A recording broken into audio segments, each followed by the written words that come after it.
It's been a month since Elon Musk left Washington, but the impact of his Doge budget cutting is just beginning to be felt. In tonight's Eye on America, Meg Oliver looks at the real-life impact of eliminating two programs that helped feed the hungry.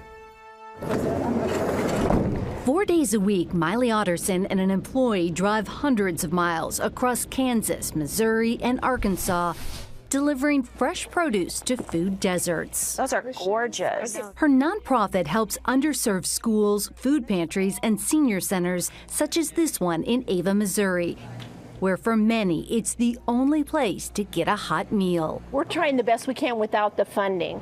Otterson's nonprofit relies on USDA grants to distribute produce to schools in low-income communities.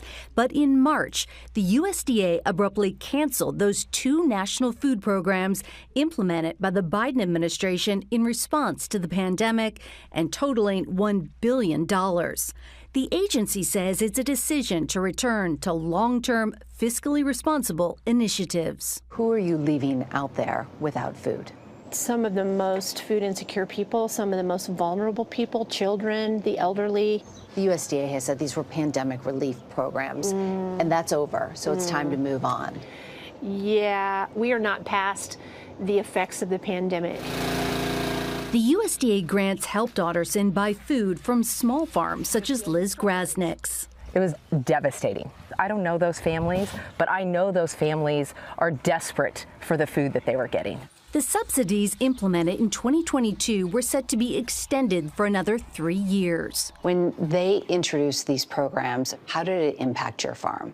It was huge. I knew I could produce this and that they would be able and interested in buying it. She rented an extra 16 acres to harvest more onions, garlic, and peppers to keep up with demand. A quarter of my annual sales were going to those programs. And when they said that that money is gone, I thought, oh my God, well, now what do I do?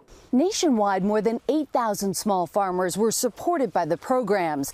Advocates warn the cuts could ripple through food deserts, rural communities, and urban areas where access to healthy food is miles away.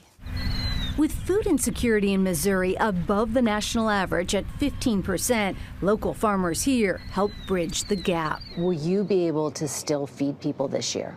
We are going to, but not nearly as many. Head them up, move them out. Leaving farmers and frontline workers to pick up the pieces while people go hungry.